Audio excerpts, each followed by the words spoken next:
broadcasting live out of a basement in Appleton, Wisconsin. You're tuned into Fox Cities Core on WCZR Code Zero Radio. We're the show that gives you an opportunity to call in and be a part of the show. Our call-in line is 920-358-0795. Core. Hello, everybody. Welcome to Fox Cities Core on WCZR Code Zero Radio. I'm your host, Andy McNamara. If you've never checked out Fox Cities Core, we are broadcasting live every Saturday. So many great bands on here. If you are just tuning in, you can find all of them on our Fox Cities Core YouTube page. Also, every week you can listen live on WCZR Code Zero Radio, which is a great independent streaming station based out of the Fox Cities. We play a ton of mainstream music along with all your local favorites, a ton of local bands. I mean, I don't think you can hear a station in the area that plays more local than Code Zero Radio. So check it out. My next guest burst onto the scene a few years ago. They've taken elements of funk, soul, and rock and created something all their own. Their first album was released in 2021. They play later today at Paperfest in Kimberly. I'd like to welcome Disconapse to Fox Cities Core. How are you guys doing today? Hey. Doing really good. Thank you for having us, Andy. I appreciate you guys doing this. I know is it kind of hard to get up early on a show day? It's kind of a midday show, though.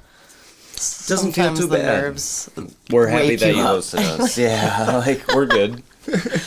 We've got a lot to talk about. We're missing one band member right now. It might be coming in a little bit, might not, but there's a chair there for when he arrives. Can we maybe just go down the line and get your name and what you do in the band? I'm Shan. I'm the singer.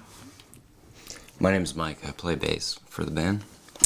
My name's Ben. I play drums. We also have another Ben, too, who plays guitar, who is not here. Does that ever get confusing, Ben?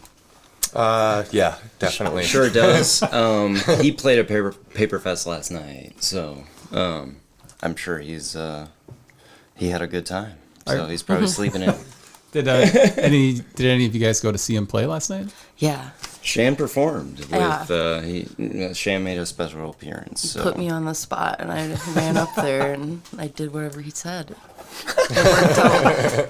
Very obedient. Yeah. Just ask me. I'll be there.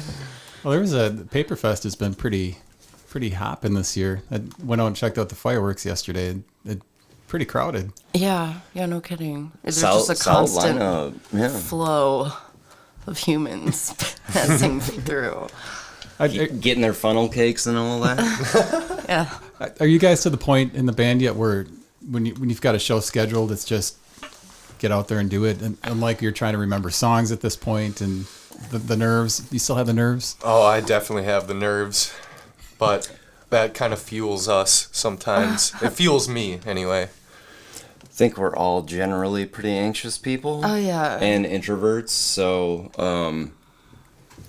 we don't really need to rehearse, but we do just to cover everything. Yeah, I think we all just black out enough to the point where we can get it done, and it still sounds pretty good. And yeah, we'll step off stage and just ask our fans, was like, hey, was that good? Did you guys like that? And we never think it was good. And then they're like, wow, that was the best I've ever heard you guys play. And I'm like, are you making this up on the fly, or what are we doing? Yeah. But it's gratifying and awesome, and more focused kind of on the songwriting element than like rehearsing the older stuff that we need to do. Mm-hmm. So how do you like it? I guess this is more a question for Ben, but like when the most of a drum set is backlined, does that affect the sound much, or does it affect how you're playing? It depends on if the drummer whose drum set it is willing to let me tinker a little bit and move stuff around, because I just like to have a little bit of space because I got long arms. So that's always nice when the drummer is it's just nice when people are a little bit more nice and let me mess around a little bit. Being nice is nice. Yeah, exactly. Being nice is nice. I like this. It's like a Disconapse early show. Yeah, so we're writing a song right now, actually. The new song is called Being Nice is Nice. Yeah. So you guys started during COVID, which is kind of unique. You hear a lot about bands breaking up during COVID. You guys actually formed during COVID. Like what brought you guys together? Well, we were all sort of making some music together just before it all went down. And obviously we all stayed inside for as long as the CDC said we should. And then I guess we were all still ready and willing to get back together and continue on what we had started. We were all really adamant in support of that. So we all eventually came back when we could. And was there chemistry there right away? What was that like? It just all came together. I remember the first time that we had a session. It's like this works. It's good. Obviously, the first time you play with anybody, it's never perfect, but just stuff to build on and work on, and really humble and great musicians to work with. So it just panned out for us, and we're lucky for that. I'm very grateful. It's been super easy to just sort of improv with you guys and then keep what we kind of want to build off of, or what sounds good, and eventually after playing them enough over and over, they become actual songs. Yeah.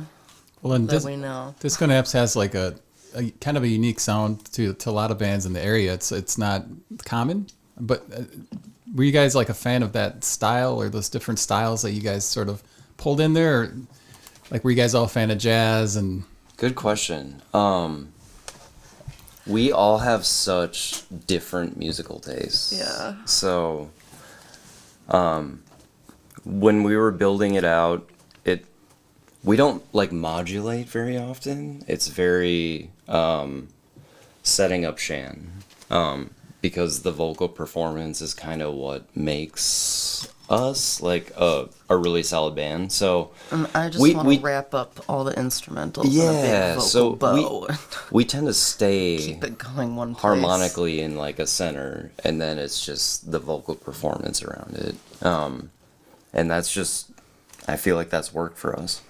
Yeah, I like very vocally led music, and as a child I was super into pop singers and stuff like that. And, I grew up on pop. I get it. Maybe a little bit of like country singers and stuff, because they're just like great, and I wanted to do that. They know their zone. Yeah, I wanted to be all over the zone. I wanted to go so far with the zone. is there a lot of music in your households growing up? Yes, sir. Not in mine so much, but you could go, Shannon. Well, when my Italian side of the family gets together for like reunions and stuff, like everyone brings an instrument or whatever, and it all sort of just ends in like a big jam session with like a cello and acoustic guitar and like bongos and stuff like that. And then, like, I don't know, that's what my family does at Thanksgiving. That's enriching. Yeah. Sounds like fun. For sure. I'm jealous. I didn't. But like, yeah, getting put on the spot as a child, like, sing. So Shan and Ben have been around music their whole lives. I didn't start playing until I was 20. Wow. So, I missed out on that band boat, where I could have like picked up, a saxophone or a trumpet or something. But better late than not getting into it at all. So it worked out for me. And I think that just draws on like being inspired by something and then pushing you to like take that step, try something. If you fall on your face, whatever, it's fine. But so at some point you I'm picked glad up I a did. bass. Like, what made you pick up a bass versus like something else? Yeah, I picked up guitar, and then I just went to bass because like I love the way it can affect music. Like it controls everything. So you're playing with rhythm, obviously, but like you're influencing the harmony as well. And I just thought it was such a powerful tool in music, and every single band that I love had an amazing bass player. So, and it's only 4 strings to play, so. I mean, Thought mine you are played 5 a 5 now. string. Yeah, but you know what I'm saying. It just, like, I just gravitated towards it, and I love the impact, and I love the feeling of playing with, especially, like, and going back to that day that we started playing, the first time we met, playing with Ben, I was like, okay, this is a drummer that I can groove with, you know, and it just, ever since then, we never looked back. And Ben, you said you had music in the house growing up. Your parents were playing records, and or what's the scene like? Well, my dad's a huge Rush fan, and I was raised on that rock and roll baby. So it makes sense that you gravitated to the Yeah. drums. None of my family is musically inclined, really. I'm the only one. They started me off on trumpet when I was in 5th grade. Wasn't really my thing, but I learned a little bit, and then I picked up the drums around 6th grade. Never looked back, like Mike said. Wasn't very good for a while, but I just played with my friends because I enjoyed it, and here we are now. Well, and did you guys have any old bands that?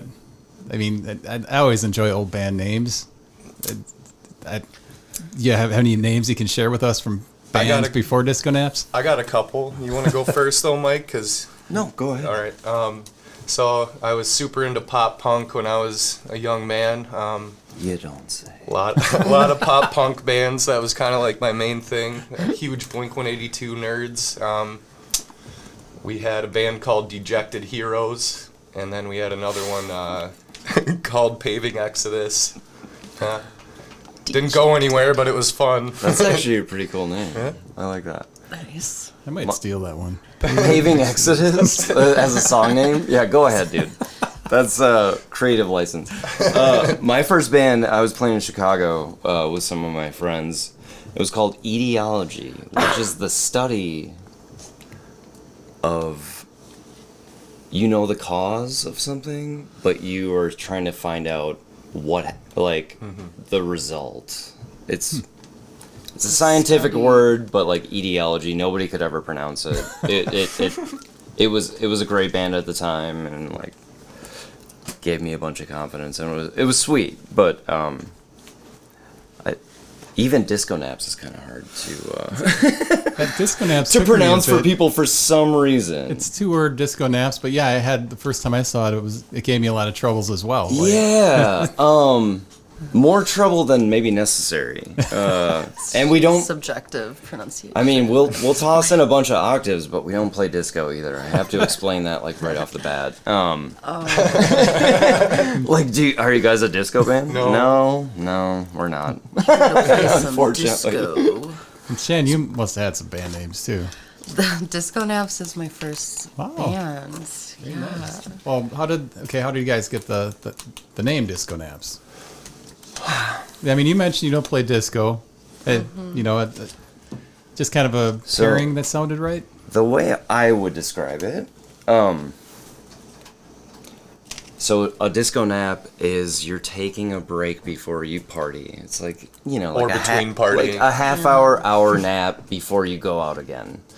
And sometimes our music tends to lull you a little bit and make you relax, and then it'll wake you up really fast. Yep. So it just seemed like the right thing for us, because it's more of a journey, you know, like where we go up and down. Dynamics are more important than harmony a lot of the time in the band.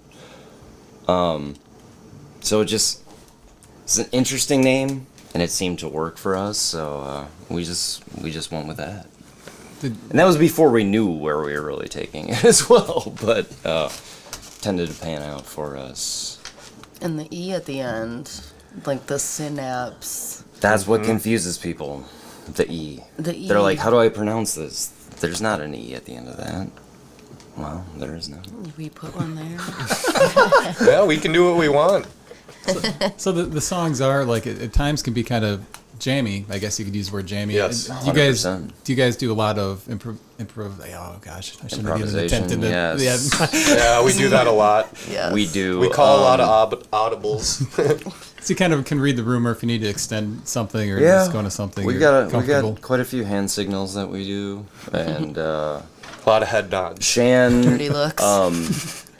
like Shan said, this is the first band she's played in, and there have been moments where Shan has not been confident, and like just like questioning, but like to where we are now, her ability to improvise and just like work with everything we're doing is just unparalleled. It's amazing.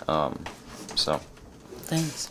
yeah, I hope we gave you that confidence along the way, because You guys it's do working. give me Keep up the good work. confidence. So like sometimes a 5-minute song it'll be 12 minutes, sometimes a song will be shorter too. It depends on the stage, depends on the timing, depends on the crowd. When you were first getting shows, so you formed during COVID, and then coming out of COVID, you were starting to play shows. Mm-hmm. Did you run into situations where, like, a venue maybe wanted you to play like 2 hours or longer, and then how did you adjust to? Did you do a lot of improvisation to fill that time, or? You just kind of work with what's in front of you. We're able to. I don't think we prefer to, but at the same time, There are some songs that have that flexibility, Yeah. or we can take it different ways, but it still has like some sort of structure that we always come back to. Mm-hmm. So you can kind of go crazy in the middle, but there's always a hook, something to a come hook back to come back to like recenter yourself. So we do that quite a bit. Where there's just a hook that everybody can hear, and it's like, okay, we're hearing the song, we'll wrap it up, kind of thing. But I don't want to call us a jam band, but we do jam. Well, and you guys kind of put out some different things. You put out an EP, a 4-song EP, some singles, and then you ended up putting out the album. So you guys were like just putting out music. What was the reasoning behind doing an EP, a bunch of singles, and then putting out like an album? I think just what was top of mind, what was ready to be recorded. Yep.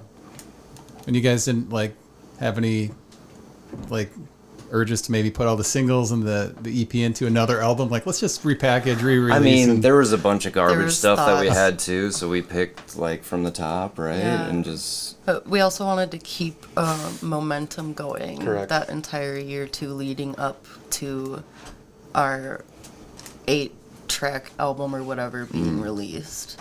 So kind of, like Yeah. the way it was marketed on social media and everything, it was just kind of keeping like a constant momentum and attention to our music coming out. And yeah, just to keep it flowing. And at the time, because we couldn't be doing live shows, it was like, okay, let's keep this streaming, let's keep it.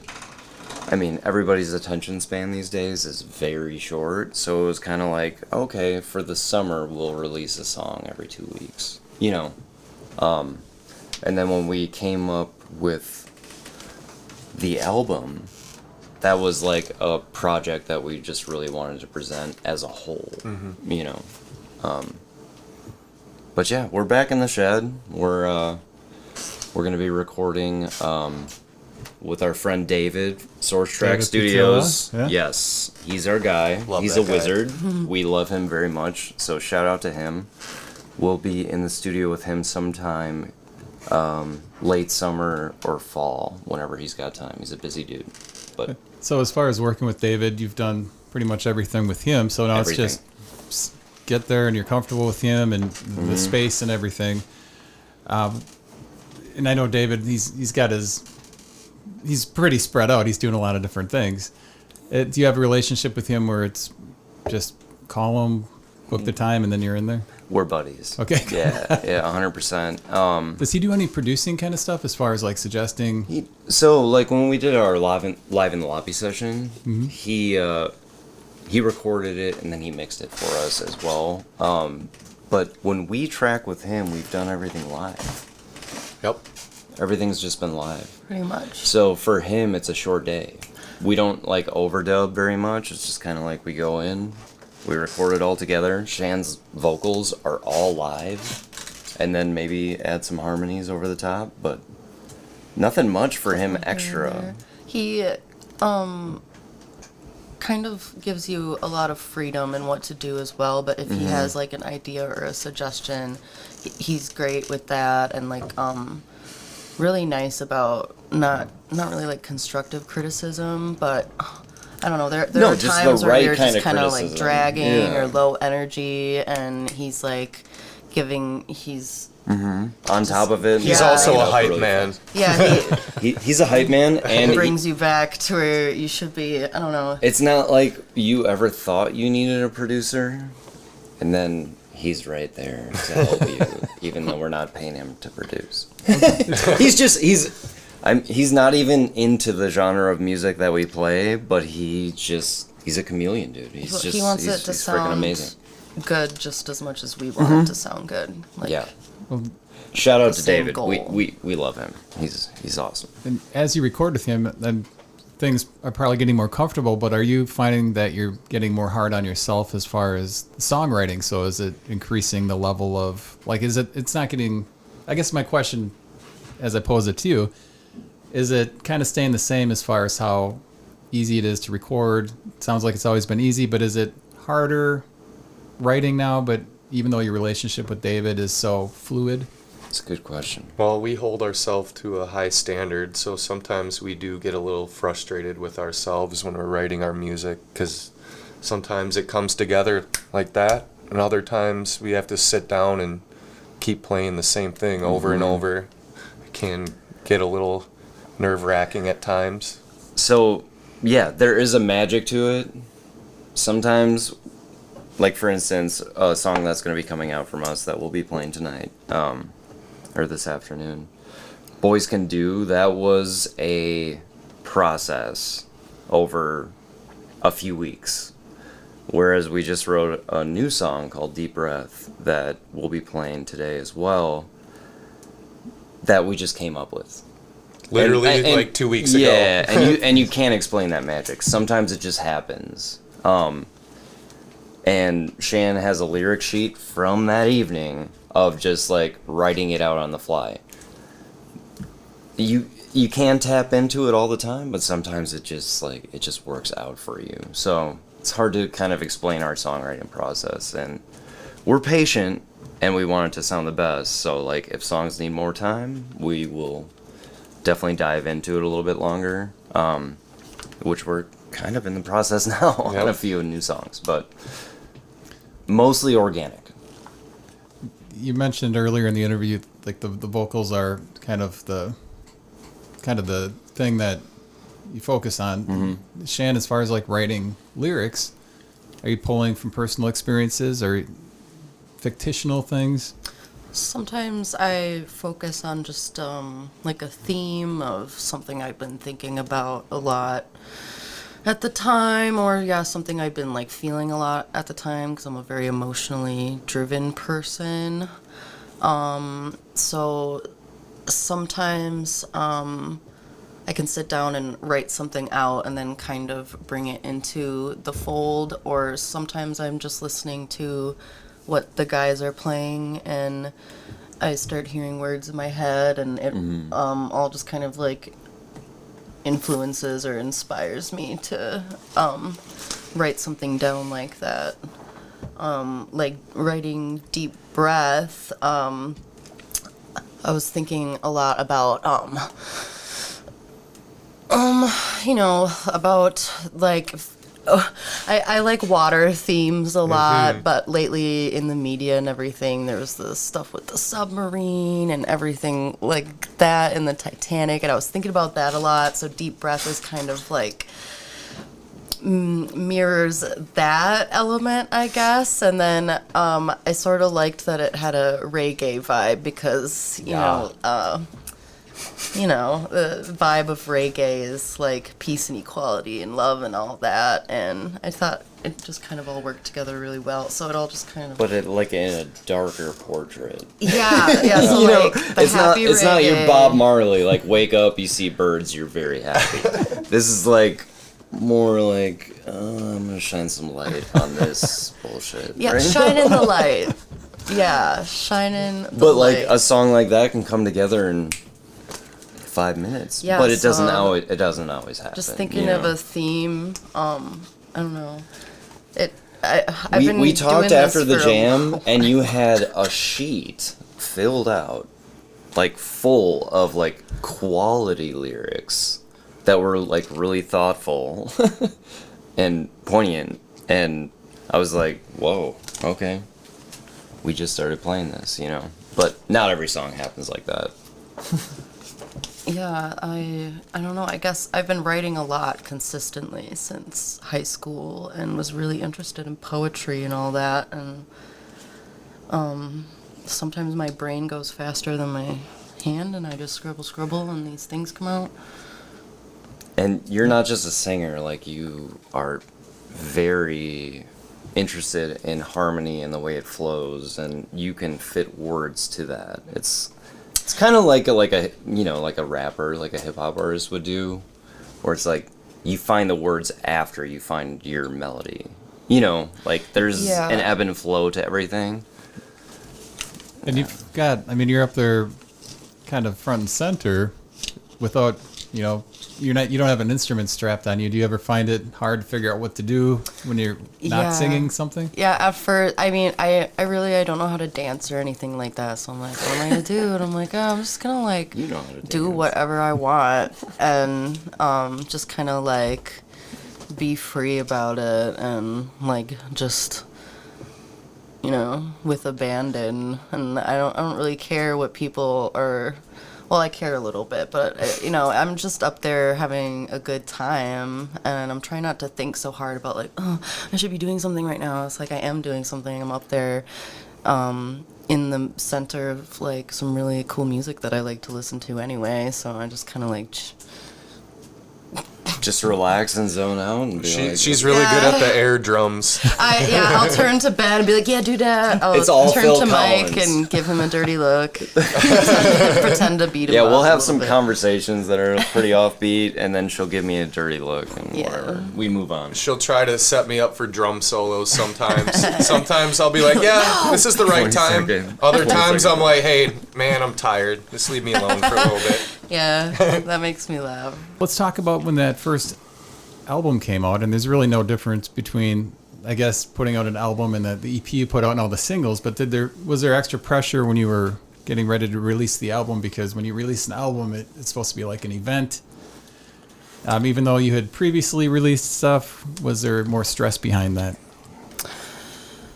I don't remember there being much stress. Like, I think just forming connections and some friendships along the way before the album release, we started thinking about how we wanted to, I guess, celebrate and release that way beforehand. Like we had planned all these singles coming out in the summer, and we knew we wanted to release this album at the end of the year. So we formed a good relationship with the Appleton Beer Factory here, and Mark there, and we kind of knew that was the venue we wanted to have it at. Like that was kind of like our little home venue there for a while. We kept coming back to. We made some friends that do projections and some video, lighting, sound. Somehow figured it all out, and then it all kind of like fell together. Really pushing that album release party, and the album. So it does have a sister album too. The Yeah. live record. We Yeah. played a lot of those songs. And that was at recorded. That show. Oh, so that was the album release show. Yeah. Yeah. And I think like 4 of our first 6 shows were at Apple Beer Factory, I want to say. So shout out to Mark. love him a bunch. He is also, along with Stone Arch and Venture, Wisconsin, the original music stage at Paperfest is all curated by him. So Yep. shout out to him, big time. So the sister album is pretty much a live recording. Yeah, and David Yeah. was there the Yep. entire time tracking us live. And mixing it after the fact. So yeah, we just got some really good friends who are very talented, and they've been very helpful. yeah, we've had a lot of people willing to help us out and just wanting to be a part of it, which is really cool. It was kind of wild in 21 when we first started playing shows. We played at Fox River House. Shout out to Ian Thompson, Mile Music, had us at Fox River House, and all of a sudden we had like 5 shows at Mile after the Fox River House thing. So it was just like a wild summer. Like, Yeah. A quick ramp up, it sounds. yeah, and it was fun, Yeah. but it was just like a lot of. It was a very quick come up. Yeah. for us. Yeah, but the scene here is really welcoming for us, and Yeah, at our first show, we went up there not knowing if anyone was going to like it or not, and we were all a little nervous, and then we killed it, and everyone was like, that was awesome. And shout out to Levi Besaw as well, because our first show was at Fox River House. We opened for Cave Paintings, and they were... They're an amazing band. I know he's got a solo thing going on Yeah, he's got now. singing lessons. Yeah, very good. Very good. Which, Just a very humble dude and very welcoming. when you played the show and you were officially in the scene, did you all of a sudden find yourself like networking like super fast with all these other bands? Like you're like not a part of the scene, all of a sudden you're like thrust into it? We're very quiet people. yeah, Yeah. I feel like a lot of musicians are very introverted and shy and awkward. And we have that. So we come across as like, we're not the networking types, No. honestly.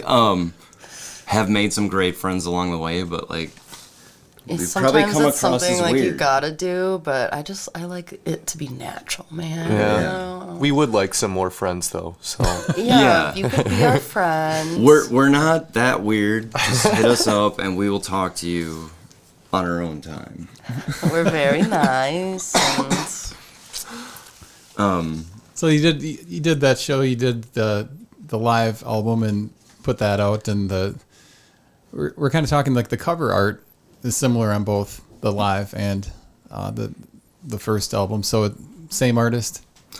Yep. The photo for the live album was taken by one of our friends, and we just used that. It seems like the coloring, like whatever filters were used on there, was very similar. Yeah, that was intentional. Okay. But the album artwork itself was done by a graphic designer, and then is Into the Water. That was a lyric from one of our songs, Nosedive, which we all love to play. That's a heater. It's a very cool song. Like, we love that one, and just took that like submarine kind of like breaking underwater, which was like a theme for us, and it panned out. I mean, I think it looks really cool, but it was like a commission type situation where it's like somebody did that for us, whereas the live album was just a photograph that one of our friends took with a filter. You're right. You said you've been kind of getting the next album ready. Mm-hmm. When do you have a target date for when it's going to be released? Not currently. Soon as possible, hopefully, though. late fall, winter. Yeah. Are you looking for like about 8 or 9 more songs on this one, or a little more extensive? It's gonna be an EP. Okay. Yeah. Probably 5. Yeah, we want to take a little bit more time on the songs. It's gonna be Rather more than closer pushing to them out. the like the summer releases we did. We'll put out a couple songs at a time, 1 or 2 at a time. seems to be the way that the music industry is trending. Is Let's talk about a little that. bit here or there, is better than just like one release and then people forget about it. Just stay in the zeitgeist. Yeah, do you guys sell like physical media at your shows? We don't. So it's just all digital. All free streaming.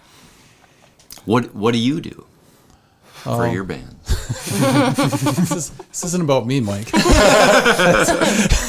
It is kind of. I guess we did CDs, but it's like it seems pointless now.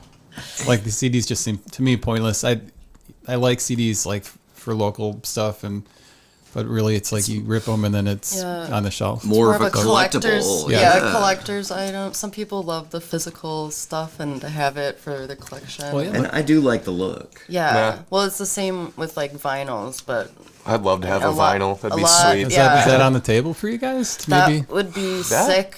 We would probably only have a few That's so expensive, though. to do. if we Disconapse did. Greatest Hits would be pretty awesome on vinyl. Yeah. Like you really could do that. So a vinyl's got to be like what 42 minutes or something like that. So you'd have to be shortened anyways.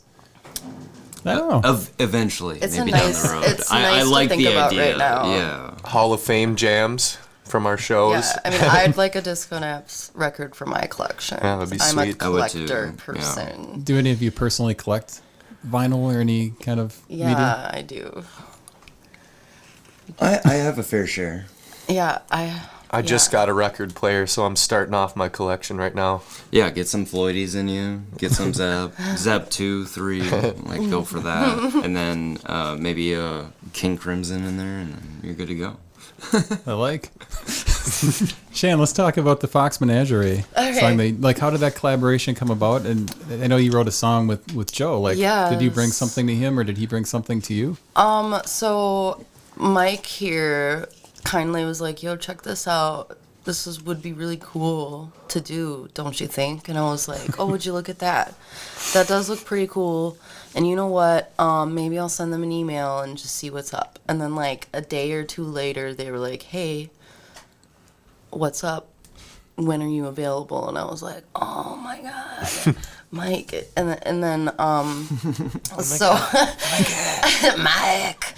With the writing the song thing with Joe, who's really talented and just like crazy.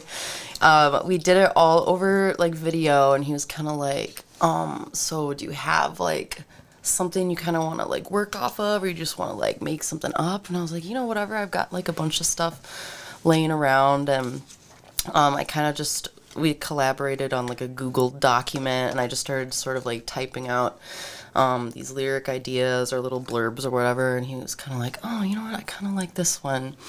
And he was like, "So like what kind of songs are you into lately?" And I'm like, at the time I was listening to Welcome to the DCC by Nothing But Thieves, like over and over and Shout over out and to over and Nothing over But again. Thieves. So I was like, "Oh, this is like my guilty pleasure right now." And he's like, "Oh, that's sick."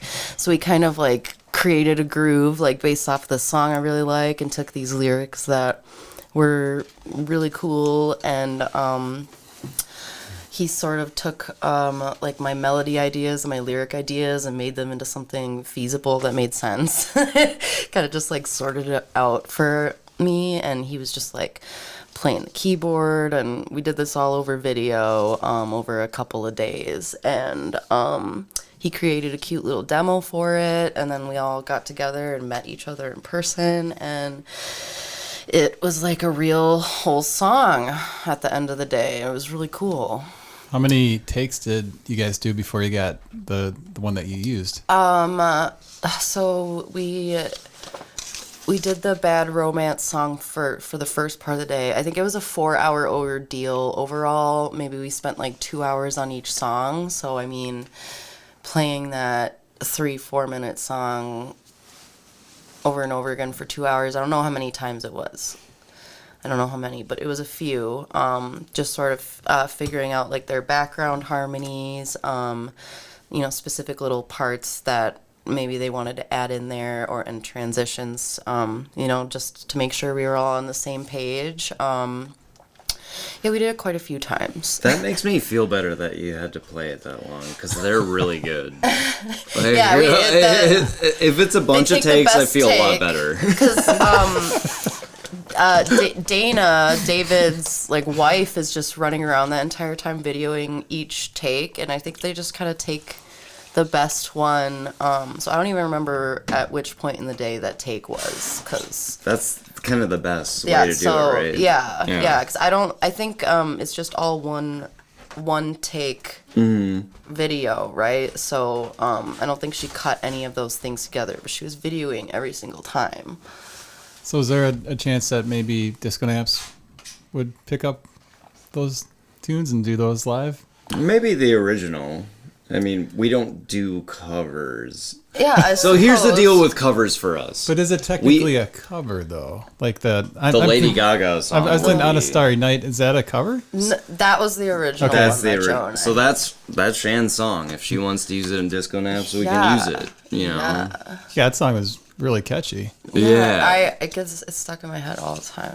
I would totally sing that with Disconapse. So too. if Shan wants to use it, well, I we haven't can use even it. thought about that. That's such a good idea, Andy. Sometimes I have an okay idea. Your ideas are pretty Hey, good. give dude. yourself I didn't some even credit, think of man. that. Well, I thought that turned out really nice. I like the Yeah. song, but I noticed. So then you guys had so much going on. Like you had that song, and then in the lobby, which turned out fantastic. And as far as that experience, like so you guys are all in the lobby. It's a smaller space. David's there, which probably was nice because he kind of had a little comfortability with that. But Shan, I noticed you did a clap deal in the lobby, and you did it on the Fox Menagerie song. So I don't know if that's a Shan move, but It's not typically. I don't know. Shan claps back.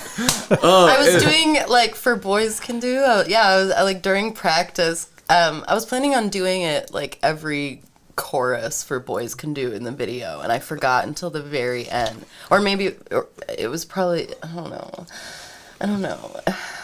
I'm trying to remember which song you did it in. At the end of Boys Can Do. Boys so Can Do like it was on the guitar What rhythm. makes me they just make Yeah. me want to clap, and then so Those I do. accents on the end. Yeah. Yeah, it gets me. The drums get me, and so in the lobby, like for people that aren't familiar with that, that's a show. YouTube, they put it out. They record it in a lobby at, is it Wild? Wild Theory Studios. right Yes. downtown. And how long were you guys recording? Like how long was that session? I think it ended up being like About 40 minutes. But Well, hour. like with Hour. like setup and everything, Yeah. like we played for what 40 minutes, Yeah. but like setting everything up and getting everything dialed in, it took a while. So we didn't start until like 7:00 or 7 something like maybe. that. So any audience there? A couple people. yeah. My dad was there. My Yeah. son was there.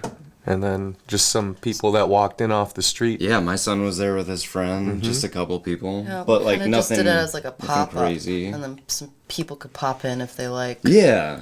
Focus more on the. But like what they're Video. doing for the music community here, 100% thumbs up. Like, because it's such professional video production. Yeah, no kidding. And we had our friend David there. I'm done talking about him. He already knows he's a winner. David, we love you. Yeah, 100%. I can't wait till he sees it. That was episode 14 of the spring summer. So, just like giving a really cool spotlight on local musicians around here and giving them a platform. So Was it weird for you guys to watch it when it came out? Were you able to see it before it was released yesterday? I loved watching it, honestly. We could listen to it a bit. I still haven't watched it yet. I only watched the clip that Yeah. they posted on Facebook. So I guess I got some homework to do. I just admired Billy and Jacob over there. They work really hard at it and they do a really good job. I mean, Yeah. I can't imagine how much time was spent editing everything. Yeah, and it's super just, high like, quality too. piecing it together. So big thanks to them for sure. So check that out on Live in the Lobby's YouTube page. And do you guys have anything like that coming up? Any Not other currently live video performances we should know about? To be determined. Yeah. TBD. We've got a lot of live shows going on. We're hitting up some festivals, and then focusing on recording. It's all about the music right now. We've got these goals, man. Yeah, so coming up, obviously today, 3:15, we'll be out in Kimberly at Paperfest. Craft music stage, baby. Iftikhar is hosting us the weekend of the 27th. So Moondance Festival. Yeah, Moondance Festival. We play on Friday afternoon, opening up the festival. So Yes. 1 o'clock. we'll be Wake there up getting the and party come. started. And then next weekend, we will be at Midwest Sunsplash. Unity is hosting us out there. It's a big kind of charity festival. So a lot of the money is donated to music, like kids' educational music, that kind of thing. And we're playing for like 2 hours at a festival on a Saturday. So happy to be out there. I think we play right before Unity. Shout out to those guys. They do so much for the community. Yeah, and seriously. they're such nice people. So really happy to be invited to that. We've got some questions here. Do any of you have any backstage superstitions or process you follow before each show prior to going on stage? It's a Field that one. It's a two-parter question, by the way. So that was the first question. We like to give each other big hugs. Yeah.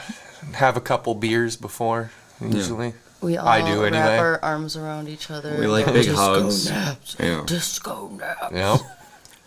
There's different ways you can hype yourself up. I mean, I think everybody in this world suffers from anxiety, so we have methods, but nothing specifically that's like a ritual, I would say. I It's just do kinda- my vocal warm up in my car, so no one else has to endure that. Yeah, that would be exhausting. I usually just blast some of my favorite songs of all Yeah, time. get I hyped. just by myself for a second, just let the Yeah. thoughts come and let them go, you know. Just jam out, get in the rock star mentality. You know. Should I turn around on Andy right now and ask him what he does before shows? No, I don't man, do it's anything. not about him. He doesn't do it. We so the second part of that, and by the way, it's Jerry Swedberg who asked the question. Second Thanks, one was, Jerry. what local or national band would you love to do a gig with? Paramore, Yeah, that'd be Oh sick. yeah, oh my god. without love them. question.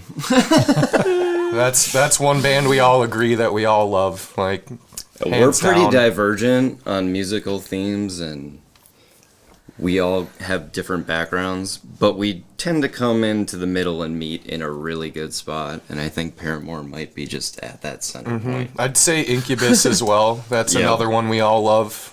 And Humphreys McGee. Yeah. Yeah, For us guitar players, Yeah. and Ben as a drummer, yeah, that tends to work out. But, yeah, if we could, in a different life, open for Paramore, that would be freaking awesome. well, thanks for the question, Jerry. And Yeah, thank you, Jerry. we also had just a comment from Mobile Mutant. He says, "I'll see you at Paperfest." Awesome. Oh, Hell yeah, brother. Sounds good. sounds like a threat. We'll be there. See you at Paperfest. you with at a fist Paperfest. emoji. About to knock you guys out. So, being kind of introverted people, how do you feel like when you get the show done? There must be relief, but like you probably get people coming up to you that want to talk. Like, how do you deal with that? Is that something you're comfortable with? Usually I'm left alone, and I kind of appreciate that because everyone can see the sweat dripping down my face, and I'm hauling my gear off stage. It's like, yeah, this guy's busy. Let's not bother him. So I get left alone typically. But Yeah. Chan's kind of a celebrity, so As long as Shan it's is not a like celebrity. sweaty Ben coming up to me and bugging me after the show, will be fine.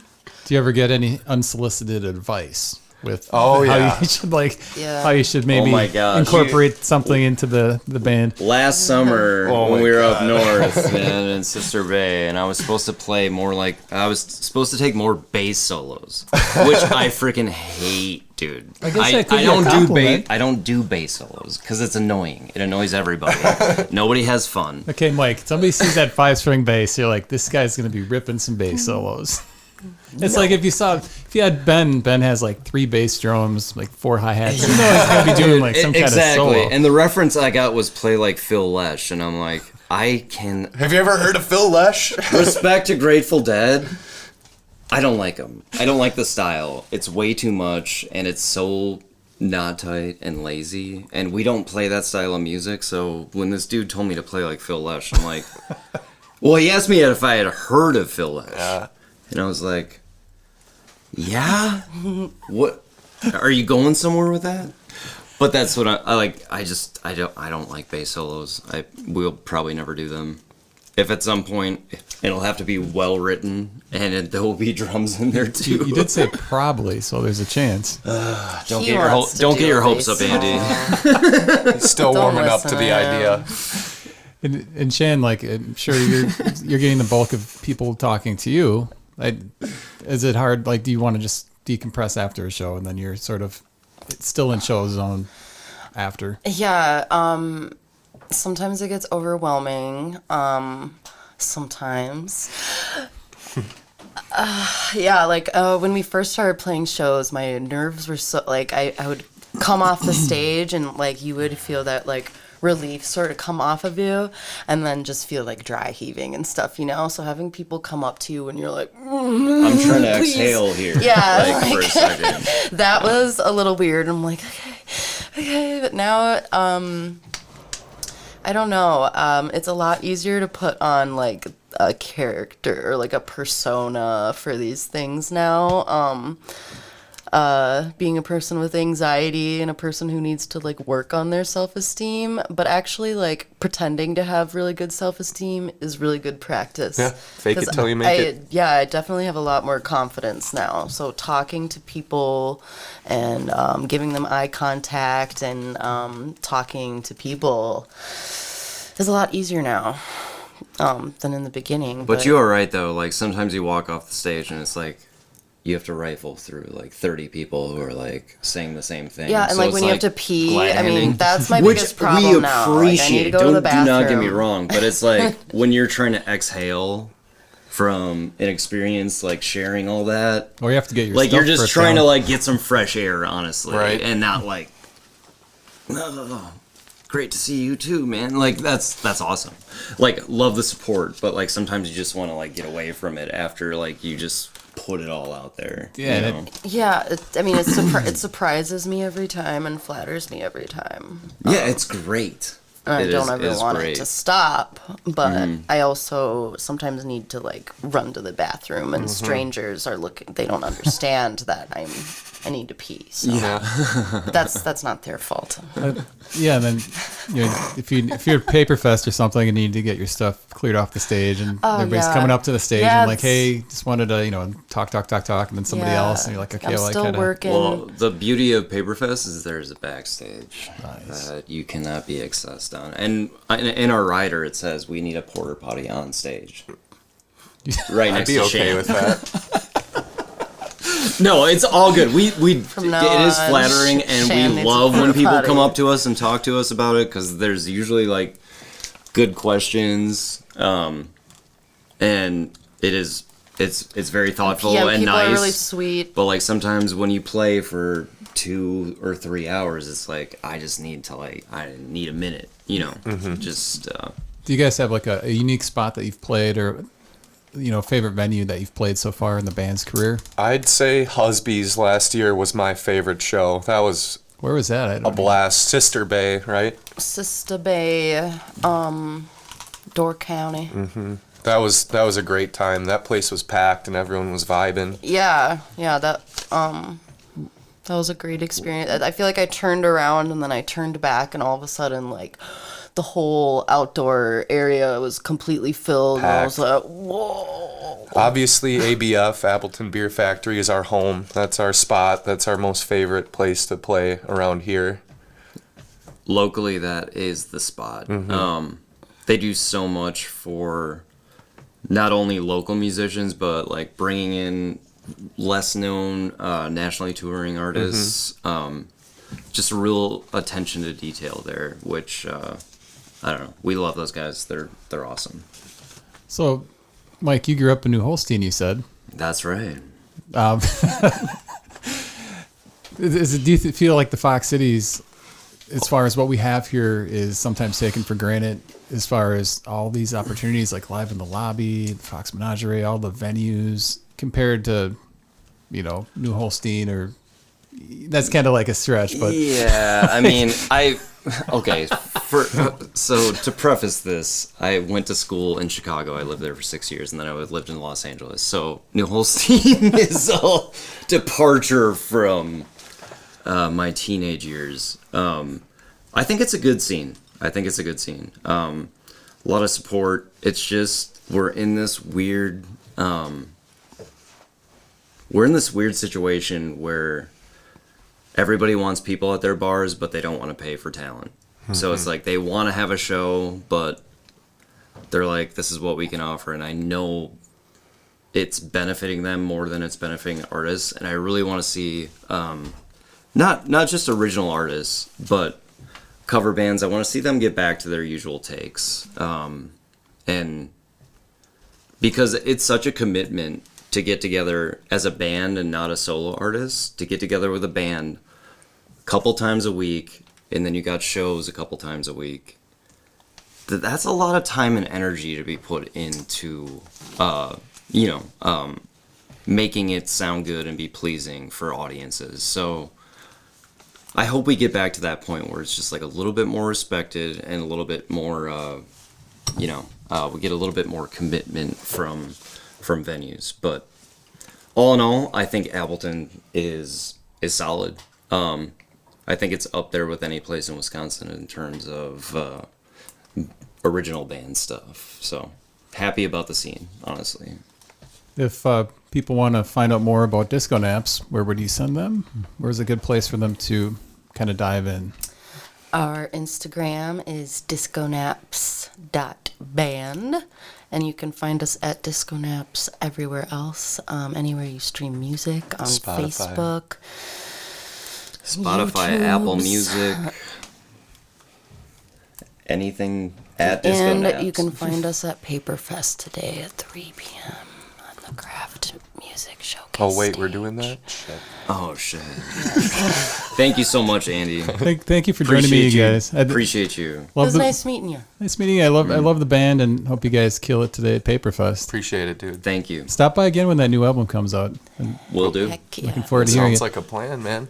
You've been watching and listening to Fox Cities Core on WCZR Code Zero Radio.